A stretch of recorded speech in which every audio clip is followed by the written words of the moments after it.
Salut, c'est Vincent sur la chaîne de Webalab. Aujourd'hui on va faire une nouvelle vidéo avec un petit module que vous connaissez peut-être, un module de Google Spreadsheet qui est le module Google Analytics. Alors pourquoi utiliser ce module et pas utiliser l'interface Analytics? Tout simplement parce que vous allez pouvoir programmer et vous allez voir qu'il y a 2-3 options qui sont assez sympas. Donc tout de suite on se retrouve sur l'écran et on découvre ça ensemble. Donc on se retrouve sur Spreadsheet, Google Spreadsheet, sheets.new, la formule pour créer une nouvelle feuille, et on va utiliser le module complémentaire. Désolé si des fois je dis extension, plugin, je mélange un peu les pinceaux parfois, mais c'est bien le module complémentaire en français, et on va utiliser le Google Analytics. Donc si vous ne l'avez pas, go télécharger les modules complémentaires, et ici vous tapez Analytics ou Google Analytics, voilà, tac. Premier. Vous prenez bien celui-là, il y en a plein qui existent, et en fait c'est vraiment Google qui l'a créé. Voilà, j'avais ouvert les fenêtres. C'est Philippe Walton, merci à lui, merci beaucoup, parce que cet outil est quand même très pratique. Et donc, vous l'installez. Il va peut-être vous demander 2-3 autorisations, mettre à jour, tout ça. Donc c'est du Google qui l'a créé. Je trouve ça assez safe de l'utiliser. Après, si vous voulez pas partager vos comptes Google avec Google, à vous de voir. Mais on va faire tout de suite Analytics et Create New Report. Donc là on est sur les rapports, il y a eu une petite coupure parce que j'avais eu des données un petit peu perso. Donc j'ai donné un nom à mon rapport, Webalab, et ici je vais lui dire une métrique, et là vous retrouvez à peu près toutes les statistiques et les dimensions que vous connaissez déjà. Si vous ne les connaissez pas, il y a un onglet que vous devez connaître, enfin un site que vous devez connaître, c'est celui-là, le Dimension and Metrics Explorer. Ça vous permet d'avoir un petit peu le langage d'Analytics. Alors c'est aussi pour l'API que c'est utilisé. Là vous cherchez, il faut connaître un petit peu les noms en anglais. Donc ce que je vous conseille, si vous n'êtes pas trop à l'aise, vous mettez GA en anglais pendant une semaine. Après vous connaîtrez, vous aurez le vocabulaire, et sinon vous allez le trouver, c'est assez simple à trouver. Par exemple les dimensions de session, de scope session, et les statistiques de scope session. Pareil pour les scope utilisateurs. Après on a c'est plus des scopes, c'est du trafic source, c'est un truc à part. Voilà, donc vous allez pouvoir retrouver à peu près vos petits ici, donc le page tracking. Et imaginons, je me perds. Je dis ok, j'aimerais bien la page de destination, voilà, landing, et tout de suite il me dit voilà, landing page pass. Si je veux par exemple exit page. Voilà. Donc ça c'est assez intéressant si vous cherchez un petit peu le vocabulaire. On voit que dans le plugin là, on n'a pas besoin de faire ça. On peut aller directement par exemple utilisateur, et puis on va prendre notre landing, voilà, landing page. Et je peux ajouter, en fait, je peux dire, voilà, par quelle source il est arrivé. Et là, vous créez vraiment votre rapport avec, voilà, les utilisateurs. Alors, on va éviter de mélanger tous les scopes. On va faire un scope session. Et puis, on va faire un taux de rebond, hein. Ça, tout le monde aime bien le taux de rebond. On pourrait rajouter un segment. Donc, vous avez les segments dans GA et vos propres segments. C'est plutôt bien. Et donc là, c'est à peu près fini. Je vais faire Create. Donc là, ça crée le rapport. Là, il peut vous dire, attention, il faut télécharger la nouvelle version, donnez-moi les droits, tout ça. Donc vous autorisez, et puis vous arrivez ici.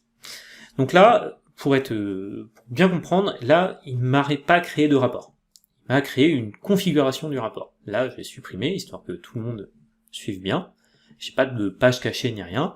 Il me dit, ton rapport Webalab, avec l'identifiant de la vue, donc ce qui est derrière le P dans l'URL d'Analytics, ta date c'est il y a 30 jours jusqu'à hier, donc ça vous pouvez mettre des vraies dates, hein. Alors faut le mettre au format américain, 2020/mois et tout, il prend bien, hein. Si vous mettez au format français, il prend bien aussi, on va faire un test tout à l'heure.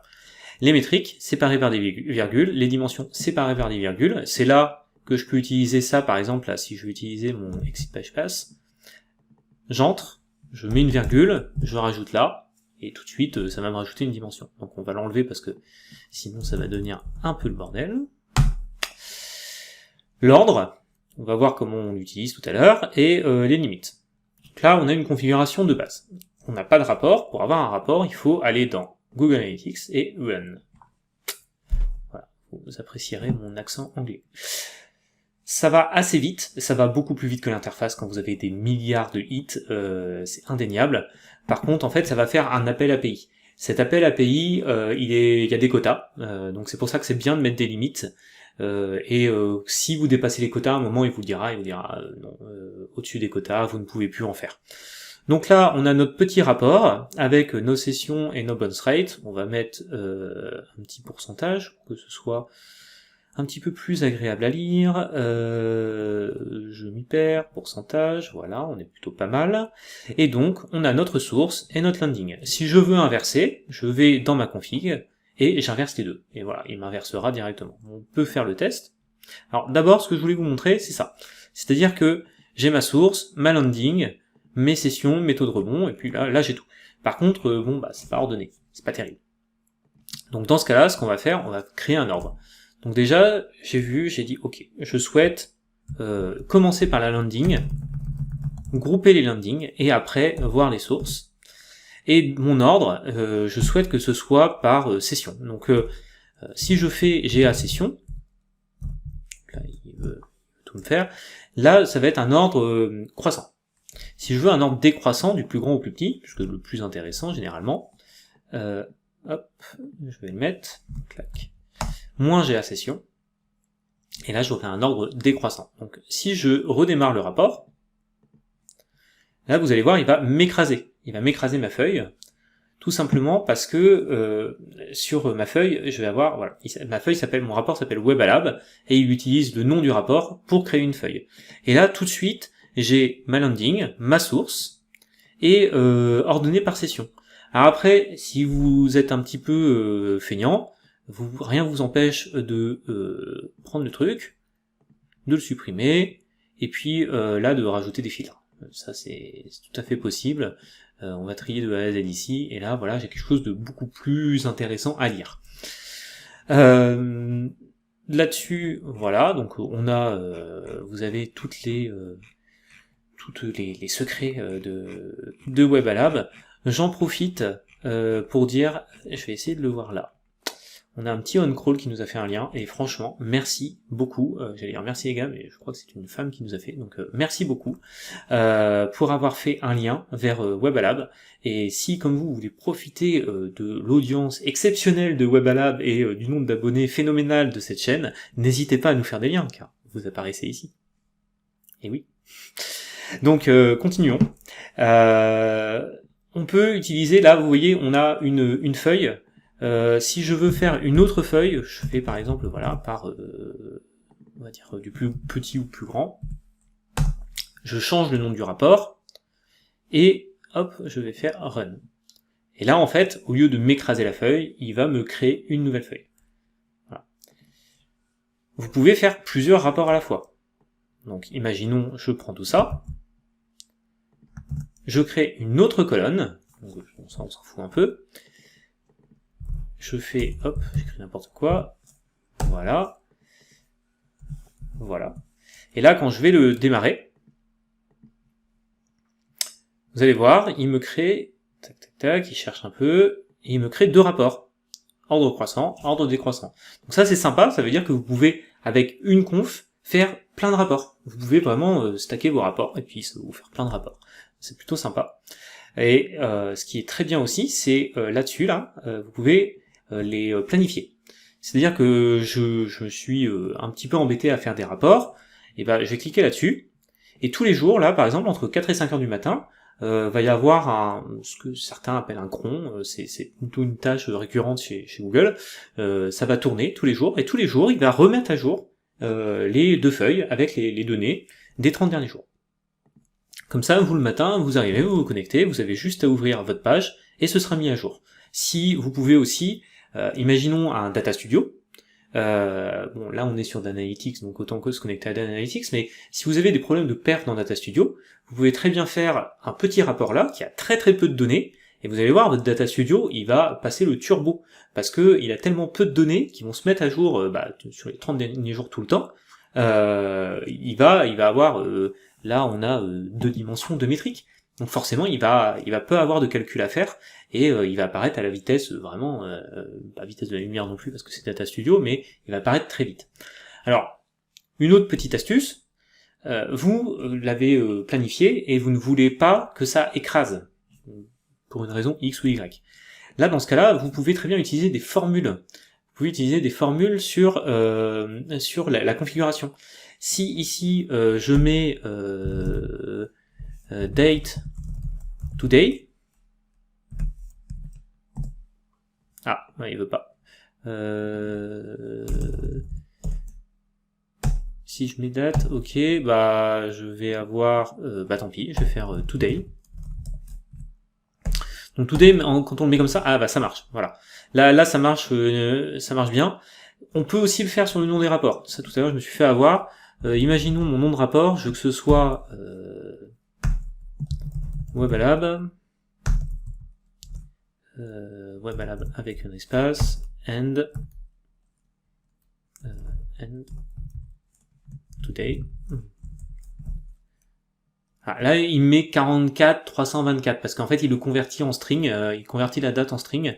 Donc là, vous êtes obligé de passer par, vous devez parser la date avec jour. Je suis en anglais, donc day de today, and month de today, avec des parenthèses à chaque fois pour appeler la fonction, et and year today. Voilà, j'espère que vous aimez bien me voir faire des fautes. Voilà, donc là j'ai quelque chose 8/5/2021 parce que j'ai oublié de faire ça, voilà. Bon, c'est pas le truc le plus passionnant de la vidéo, mais vous avez compris, ici je vais avoir quelque chose de dynamique. Forcément tous les jours ça va se mettre à jour. Là je fais plein d'erreurs, hop, je fais un petit n, et voilà, je vais avoir quelque chose d'assez propre. Donc 8 mai 2021, et en fait, le lendemain, il va plus s'appeler 8 mai 2021, il va s'appeler 9 mai 2021, ainsi de suite, ainsi de suite, ainsi de suite. Petite astuce, que peu de gens connaissent, si vous avez un compte 360, il y a une fonction de cachet. Ici, vous voyez, il y a des petites flèches, et ça passe de 13 à 18. Pourquoi? Parce que ici, vous avez Report Type, Sampling Level, Use Resource Quota, et Exclude Empty Row. Ça vous permet vraiment, alors c'est dans l'assistance, ils expliquent bien ça. Par exemple, on va mettre quota. Voilà. Limite. Vous avez une limite de reporting quota.